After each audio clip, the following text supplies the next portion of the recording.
যে বরফের টুকরা যেরকম ধীরে ধীরে নিমিষেই গলতে থাকে, একটা সময় সে নিঃশেষ হয়ে যায়, বরফ নামক কোনো বস্তুর অস্তিত্ব থাকে না, সব পানি হয়ে যায়, পানিও শুকায় একদম খতম হয়ে যায়।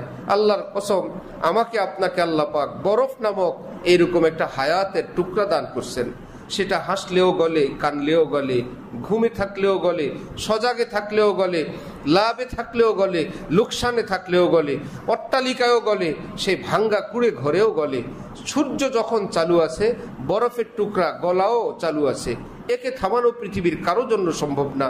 হ্যাঁ, সময় থাকতে ওই বরফওয়ালা যেমন বলছিল, ভাইয়েরা একটু দয়া করেন, একটু কিনে নেন, ঠিক আমি আপনিও আমার বরফের টুকরার একটু দয়া করব। আল্লাহ, এই সময়টা তো গেল রে।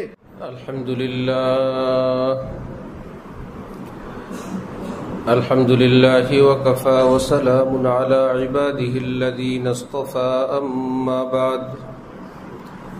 فأعوذ بالله من الشيطان الرجيم. بسم الله الرحمن الرحيم.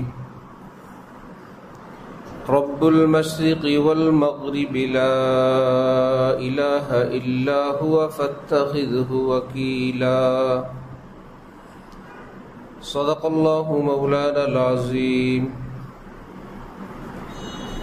وقال رسول الله صلى الله تعالى عليه وسلم: يا ابن عمر كن في الدنيا كأنك غريب أو عابر سبيل وعد نفسك من أهل القبور.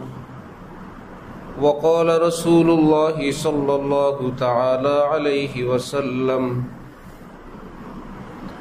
القبر روضة من رياض الجنة أو حفرة من حفر النار. وقال رسول الله صلى الله تعالى عليه وسلم: أكثروا ذكر هازم اللذات الموت. وقال رسول الله صلى الله تعالى عليه وسلم: الموت جسر يوصل الحبيب إلى الحبيب. أو كما قال رسول الله صلى الله تعالى عليه وسلم. মোহতারাম মুসলিয়ানে কেরাম, আমি আল্লাহ পাক রব্বুল আলামিনের পবিত্র কালামের অংশ বিশেষ তেলাওয়াত করলাম এবং হযরত রাসূল করিম সাল্লাল্লাহু আলাইহি ওয়াসাল্লামের কয়েকখানা হাদিস শরীফ পাঠ করলাম। আল্লাহ পাক কোরআন শরীফ এবং হাদিস শরীফের পরিপূর্ণ নূর, পরিপূর্ণ হেদায়েত আমাদের সকলকে দান করেন। আমাদের সকলকে দ্বীনের সহি বুঝ, সহি সমঝ আল্লাহ পাক দান করেন। অতীতের সমস্ত গুনাহ মাফ করে দেন। আগামী জীবন আল্লাহ পাকের খুশির জীবন হিসাবে আল্লাহ পাক কবুল করে নেন।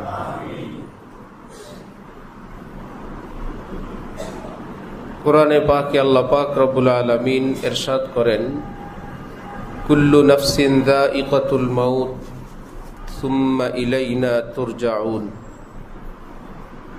এই পৃথিবীতে যত প্রাণী আছে সকলেই মৃত্যুর স্বাদ আস্বাদন করবে। সুম্মা ইলাইনা তুরজাউন, অতঃপর তোমাদেরকে আমার সামনে উপস্থিত করা হবে। মৃত্যুর স্বাদ আস্বাদন করবে পৃথিবীর সকল প্রাণী, কিন্তু হিসাব দেওয়ার জন্য উপস্থিত হব আমরা।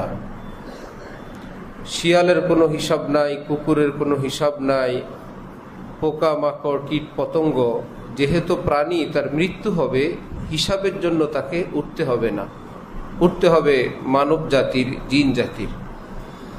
হাই यहाँ से तुझको जाना एक दिन, मुँह खुदा को है दिखाना एक दिन मरना है आखिर मौत है, कर ले जो करना है आखिर मौत है। মৃত্যু আল্লাহ পাকের পক্ষ থেকে মস্ত বড় এক নিয়ামত। রাসূল সাল্লাল্লাহু আলাইহি ওয়াসাল্লাম ইরশাদ করেন, মৃত্যু এমন এক ব্রিজ, এই ব্রিজের মাধ্যমে, এই পুলের মাধ্যমে বান্দা আল্লাহ পর্যন্ত পৌঁছতে পারে। আমাদের উস্তাদ হযরত মাওলানা আব্দুল মজিদ ঢাকুবি হুজুর রহমতুল্লাহ আলাই বাংলাদেশের বিখ্যাত আলিম ছিলেন, লালবাগ মাদ্রাসায় ছিলেন, ঢালকানগরে যাতায়াত করতেন। সেই হিসাবে আমরা হুজুরকে পেয়েছি। হুজুর বলতেন যে দোস্তুজি এখনো আসলেন না, মাঝে মাঝে শব্দ বলতেন। তো ওনাকে জিজ্ঞাসা করা হলে কে আপনার দোস্তুজি, তিনি বলতেন কেন ভাই, হযরত আজরাইল আলাইহিস সালাম এখনো আসলেন না, আসলেই বলবো দোস্ত এত দেরি করলেন। সাথীরা প্রশ্ন করতেন উনি কিভাবে আপনার দোস্ত হয়? তখন হযরত ঢাকুবি হুজুর বলতেন আমি যে আল্লাহকে সেজদা করি, যে আল্লাহর জন্য আমি জীবন উৎসর্গ করি, যে আল্লাহর জন্য চোখের পানি ফেলি, আমি তো আল্লাহর কাছে পৌঁছতে পারতেছি না। যেই দোস্ত এসে আমার এই উপকারটা করবেন, এই নশ্বর জগৎ থেকে, এই ধ্বংসশীল জগৎ থেকে আমাকে উঠায় নিয়ে আমাকে আমার আল্লাহর হাতে সুপুর্দ করবে, সে কি আমার বন্ধু না? বন্ধু আসলেই বলবো বন্ধু এত দেরি করলেন। নবীজি বলেন আল মাউতু জাসরুন ইউসিলুল হাবিবা ইলাল হাবিব, মৃত্যু হইল একটা ব্রিজ, যেই ব্রিজ অতিক্রম করে বান্দা আল্লাহ পর্যন্ত পৌঁছে যায়। অপর হাদিসে নবীজি ইরশাদ করেন আল মাউতু তুহফাতুল মুমিন, মৃত্যু তো মুমিনের জন্য একটা উপহার, একটা গিফট। যে মৃত্যু আসছে, মাশাআল্লাহ আমি আমার আল্লাহর কাছে যাব, যাকে না দেখে এতকাল সেজদা করলাম, সে আল্লাহকে দেখার পথে আমি কিছু দূর অগ্রসর হচ্ছি, আমি আল্লাহকে দেখার জন্য এখন রওনা হইলাম। এক আল্লাহওয়ালা বুজুর্গের ইন্তেকালের আগে আজরাইল বললেন আপনার কিছু সময় বাকি আছে, কোনো আমল বাকি থাকলে, শখ থাকলে আপনি সেটা করে নেন। বলল ভাই আমার কিছুই বাকি নাই, তুমি নিয়ে চলো। আজরাইল বলে সময়ের আগে তো নেওয়া যায় না হুজুর, কিছু সময় আছে, যা মন চায় আপনার করেন। বললেন এমন সময় যদি থাকে আজরাইল, আমি একটু উজু করে আসি, আমি আল্লাহু আকবার বলে একটু নামাজে দাঁড়াই, সেজদায় যখন যাব না, তুমি আমার রূহটা সেই সময় কবজ করে নিও। जो तुझ बिन न जीने को कहते थे हम सो उसी अहद को हम वफा कर चले।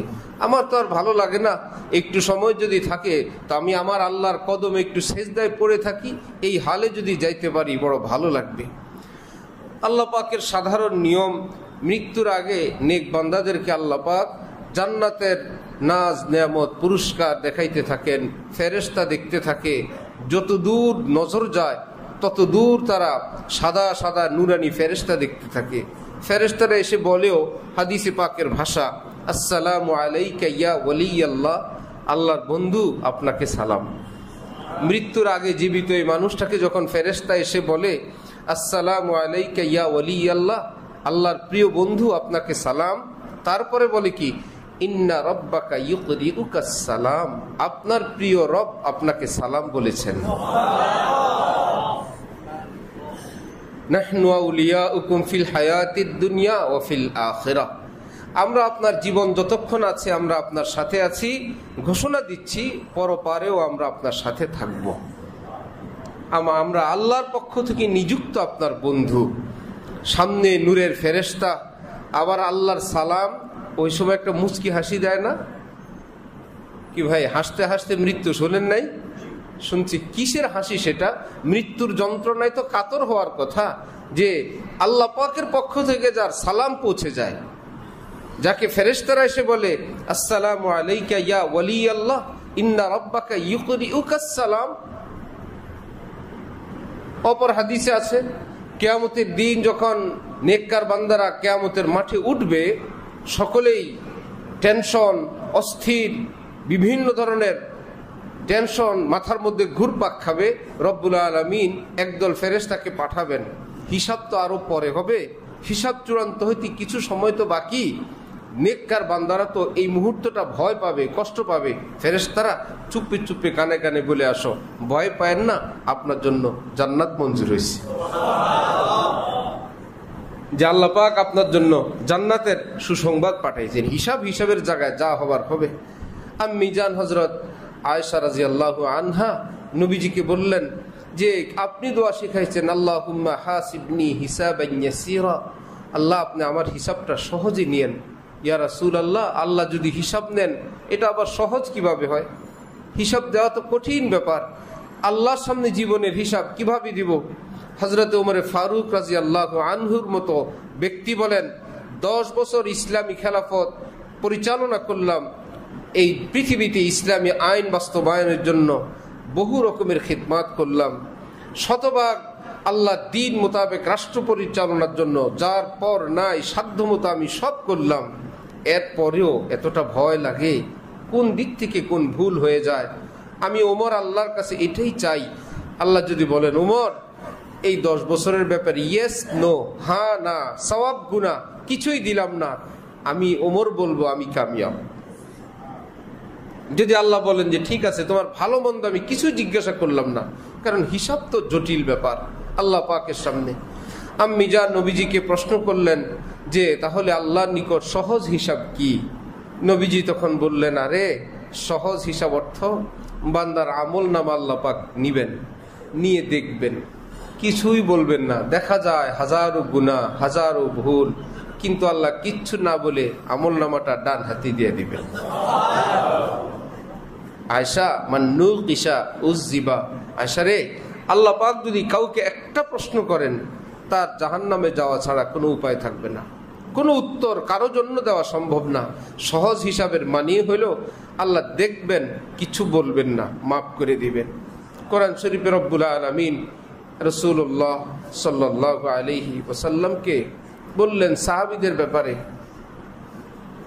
যে আপনি সব কিছু দেখতে যায়েন না, আপনি সাহাবীদের অনেক বেশি তথ্য নিতে যাবেন না, সাদা মাঠাভাবে জীবনযাপন করবেন। কেউ ভুল বিচ্যুতি করলে আপনি ক্ষমার দৃষ্টিতে দেখবেন, কারণ আপনি নবী, আপনার সামনে তো এরা শতভাগ পরীক্ষায় উত্তীর্ণ হবে না। যে আল্লাহ তার নবীর জন্য আইন করে দিছেন সব কিছু দেখতে যাবেন না, দেখেও না দেখার ভান করবেন, দেখেও ক্ষমাসুলভ দৃষ্টিতে দেখবেন তিনি কত বড় রহমতের ভান্ডার নিয়ে বসে আছেন। আমিও কিয়ামতের মাঠে দেখব, দেখেও না দেখার ভান করব, এমনি দেখে তোমাকে আমি আল্লাহ মাফ করে দিব। এই জন্য কোনো আমলের জোরে, আখলাকের জোরে, দানের জোরে, কোনো কিছুর জোরেই আমার ভাই জান্নাতে যাওয়া যাবে না। জান্নাতে যাওয়ার একটাই রাস্তা, যে রব্বুল আলামিনের রহমত। এ হাদিস যখন নবীজি বললেন, সাহাবাই কারাম জানতে চাইলেন আমাদের জন্য তো বিষয়টা যথাযথ, আপনাকে তো আল্লাহ পাক আমলের উসিলায় নিবেন, আপনি তো যাবেন নিজের আমল দিয়ে। নবীজি বললেন, না, ইল্লা আন ইয়াতাগাম্মাদানি আল্লাহু বিরহমাতি, শুনো আমিও আমার আমলের জোরে জান্নাতে যাব না, আমার আল্লাহ রহমত দিয়ে ঢেকে আমাকে জান্নাতে নিয়ে যাবেন। এজন্য আমার ভাই আমাদের সামনে এইরকম একটা সময় সুনিশ্চিতভাবে আসছে, অবশ্যই আসবে, যেটা থেকে পলায়নের কোনোই ব্যবস্থা নাই। যদি কেউ পলায়ন করে তাহলে মৃত্যু থেকে পলায়ন করে নাকি মৃত্যুর দিকে? সে পলায়ন করে মৃত্যু থেকে। আসল ঘটনা হলো যেখানে পলায়ন করতেছে মৃত্যু তার ওখানে, সে যায় মৃত্যুর দিকে। মৃত্যু থেকে পলায়নের কোনো ব্যবস্থা নাই, যেখানেই দৌড়াবে আসলে সে মৃত্যু তার ওখানে লেখা আছে, এই জন্য সেখানে যায়। তো এইরকম এক অবধারিত ব্যাপার। আমি তো ছোট্ট করে সেটাকে বলি, বিভিন্ন অনুষ্ঠানে দেখা যায় শত শত মুরগি খাঁচা ভরে নিয়ে আসে, রাতে বাবুর্চিরা জবাই করা আরম্ভ করে। একটা মুরগিও খাঁচা থেকে বের হওয়ার কোনো ব্যবস্থা নাই, কোনটা ধরবে কোনো সিরিয়াল নাই, সামনে যেটা পায় ধরে। তো যেটাকে ধরে নাই ওই মুরগিগুলো কি নিরাপদ? যে একটা আগে, এরপরেই সকালের আগে দেখা যাবে খাঁচাটা খালি, একটা মুরগিও নাই। কত দৌড় ঝাঁপ, কত চালাকি, কত আত্মরক্ষার জন্য ঠিক আছে এটা ঝামেলা করে আরেকটা ধরলাম, একটাও থাকবে না, সবগুলো খালি হয়ে যাবে। ঠিক এমনি ভাবে এই পৃথিবী নামক এই খাঁচায় আজকে আমরা যারা আছি, যাকে আল্লাহ পাক চাইবেন, হুকুম করবেন, আজরাইল আসবে নিবে, একজন আসবে নিবে, ছোট নাই বড় নাই, আল্লাহ পাক যাকে যখন আদেশ করবেন যেতে থাকবে। একটা দিন আসবে আজকের এই পৃথিবীর খাঁচায় আমরা যে কজন আছি একজনও থাকবো না, এখানে নতুন কেউ আসবে। আল্লাহ এই জন্য এক বুজুর্গ আল্লাহওয়ালা বাড়িতে আছেন, হঠাৎ বাড়ির বাইরে আওয়াজ শুনলেন, ভাইও মুঝ পর রহম করো क्योंकि मेरे पास ऐसा एक सरमाया है जो खुद ब खुद खत्म हो जाता है बाकी नहीं रहता। ভাইরা আমার উপর একটু দয়া করেন, এমন এক জিনিস বস্তু বিক্রি করি যেটা নিজে নিজেই নিঃশেষ হয়ে যায়, খতম হয়ে যায়, অবশিষ্ট থাকে না। বাড়িওয়ালা ভাবলেন এ আবার কেমন বস্তু যে বস্তু নিজে নিজেই শেষ, পুঁজি নাই হয়ে যায়। তার কাঁদো কাঁদো আওয়াজ, বাড়ির বাইরে গেলাম, দেখলাম লোকটা বরফ বিক্রি করে। আল্লাহ রে, তার এক টুকরা বরফের জন্য এত মায়া। আর চিৎকার করে বলে, ভাইয়েরা একটু কিনেন, একটু কেউ নেন, কেউ যদি না নেন আমার এটা এমনিতেই নাই হয়ে যাবে, এটা নিজে নিজে শেষ হয়ে যায়।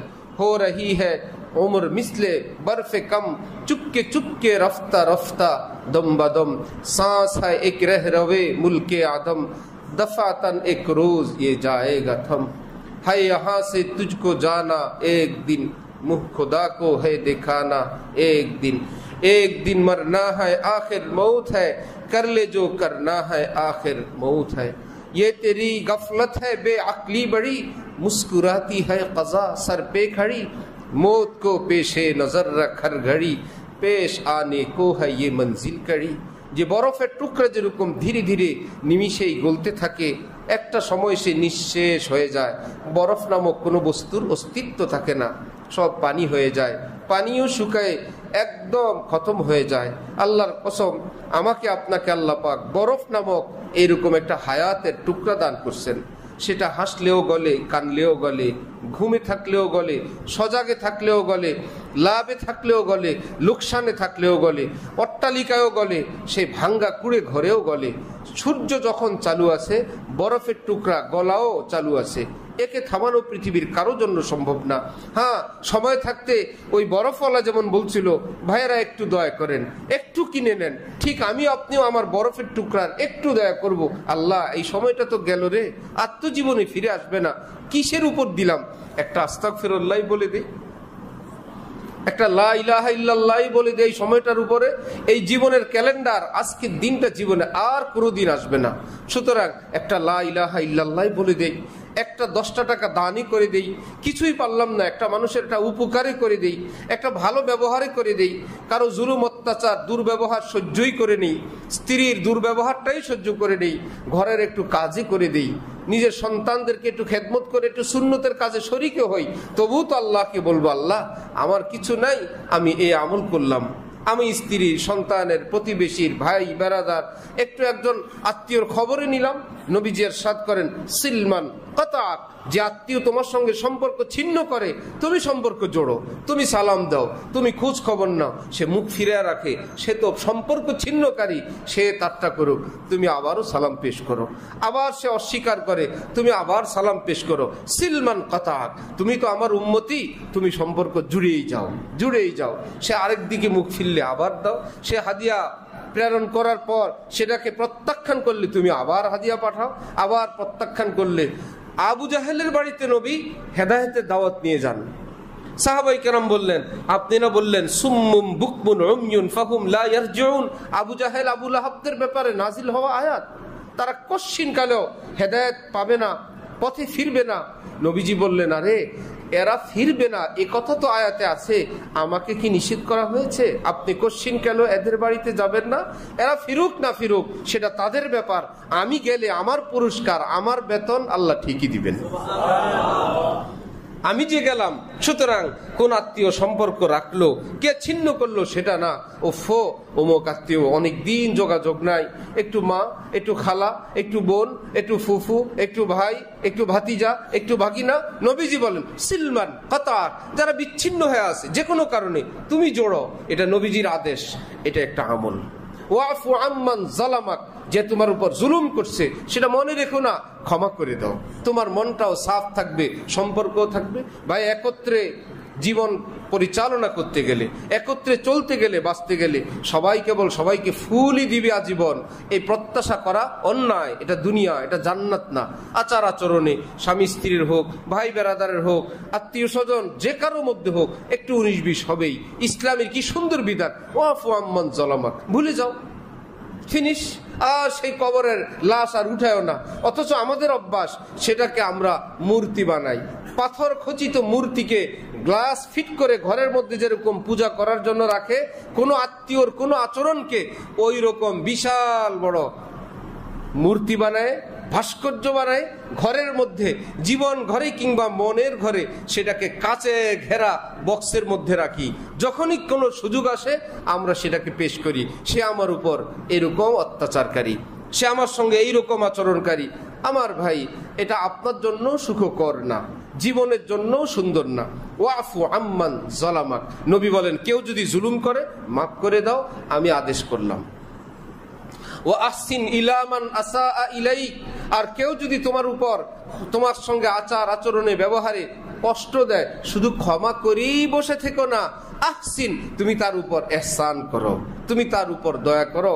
তুমি কি জানো না, হাদিসে কুদসি, কোন নফলের জন্য এমন কোন সুসংবাদ নাই যে যতক্ষণ ইশরাকে থাকে, আউয়াবিনে থাকে, হজের পথে থাকে, উমরার পথে থাকে, মসজিদ মাদ্রাসায় দান করতে থাকে, আল্লাহ বলেন আমি তোমার সাথে আছি। এত সহজ ব্যাপার না, কিন্তু আল্লাহ বলেন তুমি যদি আমার কোনো বান্দার উপকারে মশগুল থাকো, আমি আল্লাহ স্বয়ং তোমার কাছে মশগুল আছি। আমার কোন বান্দা বান্দির খেদমতে তুমি আছো, এত বড় আমলে তুমি গেলা, আমি তোমার কাছে আছি। সুতরাং আমল কেবল টাকা পয়সা দিয়ে হয় না, কিছু বিনা টাকায়ও হয়। যে ভাই দিন তো গেল, আজকে কার কি উপকার করলাম, কোন আত্মীয়র কি খোঁজ খবর নিলাম, ভাই বোনের কি খোঁজ খবর নিলাম। বোনদের খোঁজ খবর নেওয়ার মানুষ তো খুবই কম, ভাইয়ের খোঁজ খবর নেওয়ার মানুষ একদমই নেই, একদমই নেই। ফুফুদের খোঁজ খবর নেওয়ার মানুষ খুবই কম, খালার খোঁজ খবর নেওয়ার লোক খুবই কম। মুফতি শফি সাহেব রহমতুল্লাহ আলাইহি, শেখুল ইসলাম আল্লামা তাকি উসমানী সাহেব, যিনি পাকিস্তানের ইসলামী আদালতের প্রধান বিচারপতি ছিলেন, বর্তমান বিশ্বের সর্বশ্রেষ্ঠ একজন আলেম আল্লাহওয়ালা, দেওবন্দি হানাফি, সুবহানাল্লাহ, দেওবন্দি হানাফি থানবী। তিনি বলেন আমার এলমের বাহার, আমি হাকিমুল উম্মত থানবীর এলেম ডেলি 2 ঘন্টা পড়ি। সারা পৃথিবী রেখে আমার পাওয়ার, আর আমি জানি আমার পাওয়ারের গোড়া হইল আশরাফ আলী থানবী। হযরতে ওসমান রাদিয়াল্লাহু তাআলা আনহুর বংশধর, এই জন্য ওনারা হলেন তকি ওসমানী, শফি ওসমানী, রফি ওসমানী। ভাই হযরত ওসমানের বংশ, কিসমত ভালো, ওনাদের ভাগ্যবান মানুষ। হযরত থানবী ছিলেন হযরত ওমরের বংশধর। হযরতে রশিদ আহমদ গঙ্গুহি ছিলেন হযরত আবু আইয়ুব আনসারীর বংশধর। হযরত কাসেম নানুতুবি ছিলেন হযরত আবু বকর সিদ্দিকের বংশধর। সুবহানাল্লাহ, সাহাবায়ে কেরামের জামাত। ভাই উলামায়ে দেওবন্দ চারটিখানি কোনো ব্যাপার। সেই মুফতি শফি ওসমানী রহমতুল্লাহ আলাইহি শেষ বয়সে সারা পৃথিবী যখন ওনার এলমের সামনে, ওনার শুহরত প্রসিদ্ধির সামনে, তাকওয়া বুজুর্গির সামনে নত জানু, সেই সময় উনি এক খালার বাড়িতে যেতেন, ওনার খালা। উনি বলেন সবাই কেবল শফি সাহেব, মুফতি সাহেব, হজরত সাহেব, এই বলার লোক তো অভাব নাই, আমাকে শফি বলে ডাক দেওয়ার তো কেউ নাই, আমার মাও নাই, আমার বাবাও নেই। শুধু ওই একটা ঘর আছে, যেই ঘরে গেলে ভিতর থেকে আমার খালা আমাকে ডাক দিয়া বলেন কি শফি কেমন আছো, শফি ঠিক হো, শফি আচ্ছে হো। বলে শফি ডাকটা শোনার জন্য আমি যাই। আমার ভাইয়েরা, আমাদের কি কোনো আত্মীয় স্বজন এমন নাই যে আমাকে আপনাকে একটু শফি বলে ডাক দিবে? সবাই তো সাহেব বলে, হুজুর বলে, হজরত বলে। ওই পয়েন্ট খুঁজবেন যেখানে বলে একটু শফি বলে ডাক দিবে, তার জন্য একটু হাদিয়া নিয়ে যাবেন। হজরত হজরত, হুজুর হুজুর, পীর কেবলা তো হাদিয়া ঠিক আছে, সেই জায়গার মতন। সাহাবায়ে কেরাম নবীজিকে হাদিয়া দিতেন, সেটা প্রত্যাখ্যান এবং বর্জনের বিষয় না, সেটার জায়গায়। কিন্তু নবীজি বলেন কেউ যদি দীর্ঘদিন বেঁচে থাকতে চায়, কেউ যদি রিস্কে বরকত চায়, কেউ যদি সুস্থতার হায়াত চায়, সে যেন নিজের মা বাপ, ভাই বোন, আত্মীয় স্বজনের পিছনে খরচ করতে থাকে। রিজিকেও বরকত, হায়াতেও বরকত। অথচ আমরা ওই জায়গায় খরচ করা থেকে বিরত থাকি নিজের বরকতের জন্য। টাকা খরচ করলে টাকা শেষ হবে, মাকে দিলে শেষ হবে। আর আমার মা বোনদের মধ্যেও কেউ কেউ যথাযথ এলেম না থাকার কারণে স্বামী তার পিতা মাতা ভাই বোনের জন্য খরচ করবে, ওই পথের বাধা আমার বোন, আমার মা। আমি আমার সেই মাকে অনুরোধ করব, আমার বোনকে অনুরোধ করব, আপনার স্বামীর মা আপনার শ্বশুর শাশুড়ি হতে পারে, কিন্তু আপনার স্বামীর শ্বশুর শাশুড়ি হয় না, ওনাদের মা বাবা হয়। আপনার জায়গা থেকে আপনি তাকে যেই দৃষ্টিতে দেখবেন, আপনার স্বামী কিন্তু সেই জায়গা থেকে দেখেন না। তার স্মৃতি অনেক, তার রক্তে অনুভব অন্যরকম। মায়ের কথা শুনলে আপনি আপনার জায়গা থেকে তাকে শাসন করার চেষ্টা করবেন না, কন্ট্রোল করার চেষ্টা করবেন না। হ্যাঁ, আপনি তার জীবন সঙ্গী, হিতাকাঙ্ক্ষী, আপনার অনেক চাওয়া, আমরা শতবার সম্মান প্রদর্শন করি তার ভবিষ্যতের জন্য, আপনার জন্য, আপনার সন্তানদের জন্য। এই বলি কি তার মা বাবার মন খুলে খেদমত করতে পারবে না? ভাই বোনের সঙ্গে সদাচার করতে পারবে না? ভাই বোনকে কিছু দিতে পারবে না?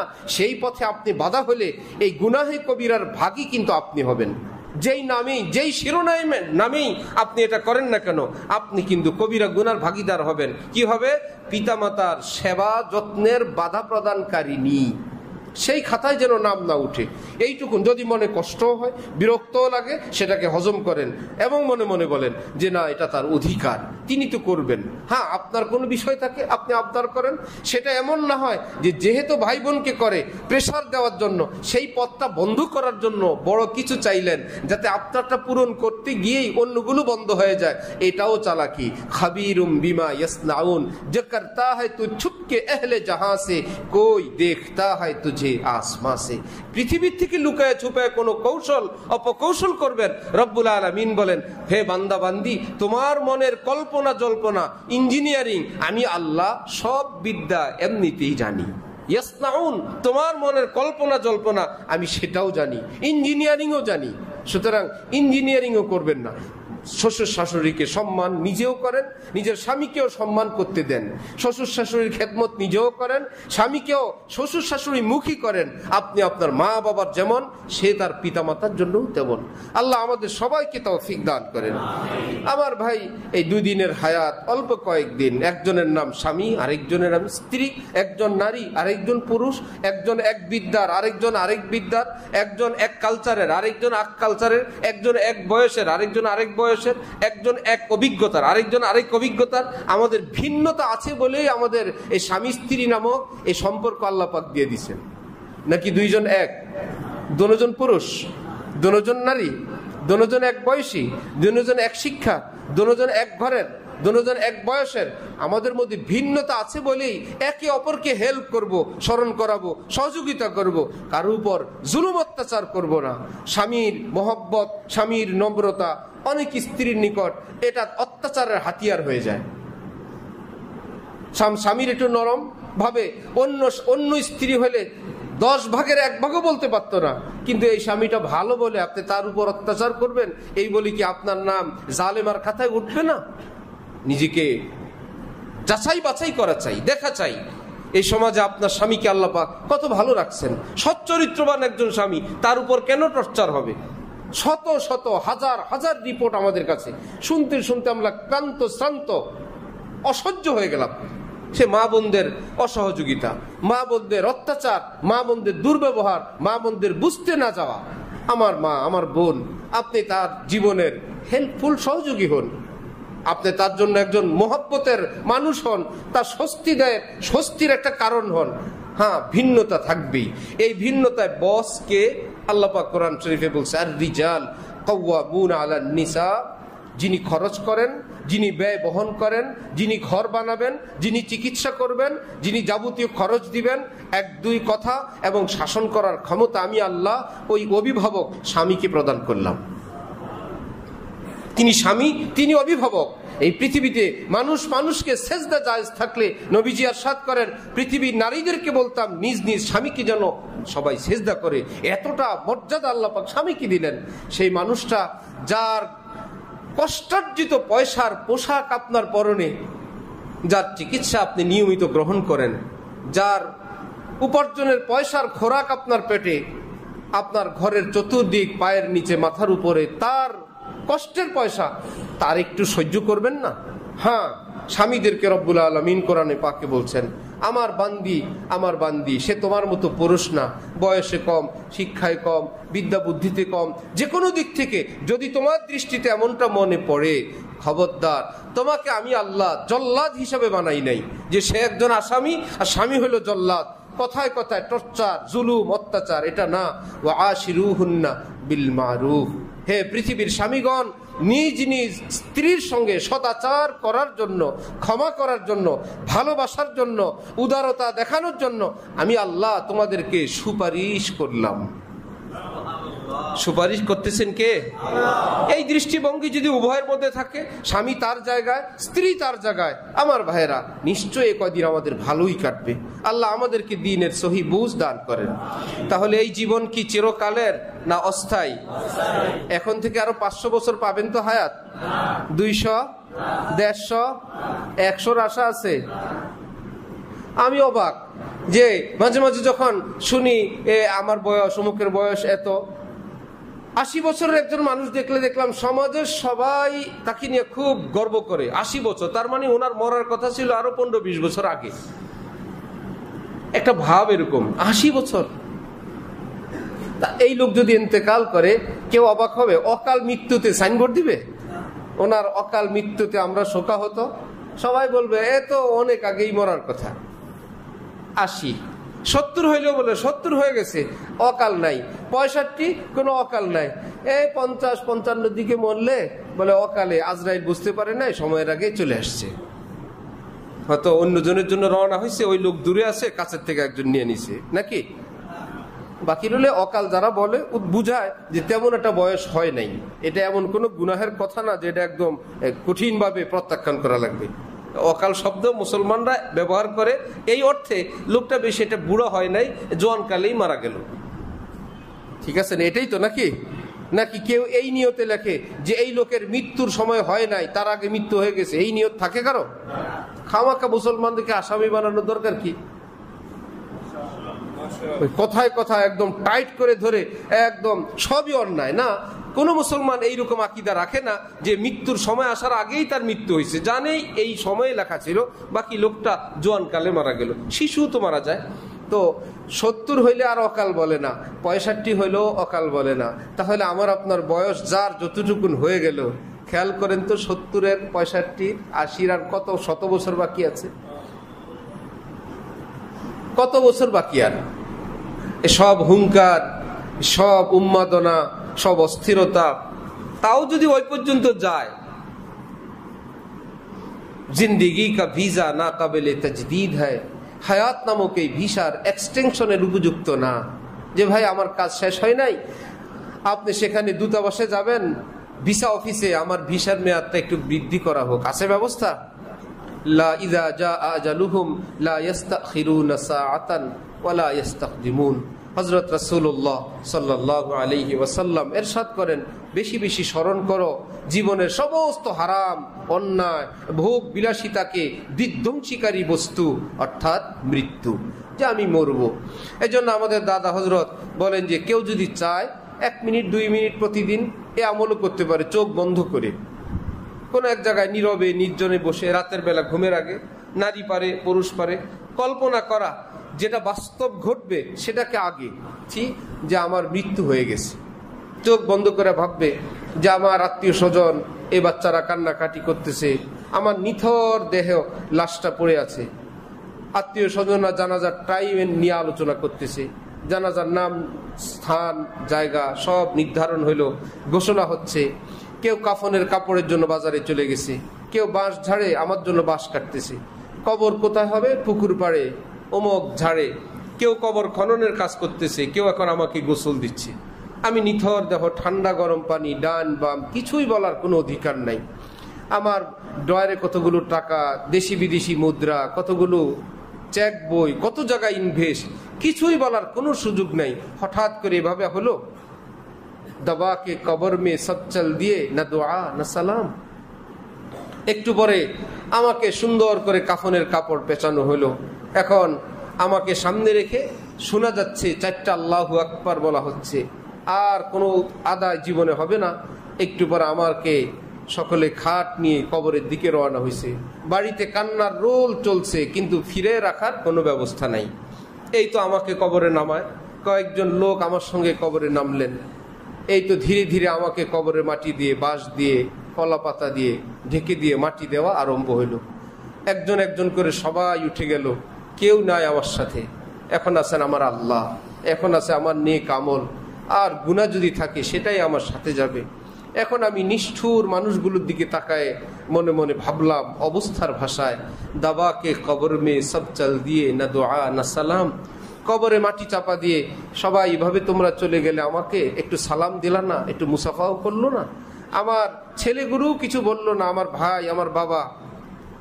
কিছুক্ষণ পর একটু একটু পায়ের আওয়াজ পাওয়া যায়, কি ব্যাপার, সর্বশেষ ব্যক্তিটা আমাকে রেখে চলে যাচ্ছে, আর কেউ নাই কবর পাড়ে, সবাই কবর রেখে সবাই চলে গেছে।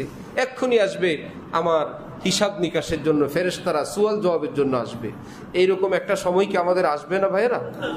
1 মিনিট 2 মিনিট একটু ভাবলেই দেখবেন এই জীবনের হারাম যত উন্মাদনা সেটা থেমে যাবে। প্রতিদিন ভাবি আল্লাহ পাক আমাদের সবাইকে মৌতের আগে তওবা করার, আল্লাহর আপন হওয়ার, অন্যায় অনাচার জুলুম অত্যাচার বর্জন করার তৌফিক দান করেন। ওয়া আখিরু দাওয়ানা আনিল হামদুলিল্লাহি রাব্বিল আলামিন।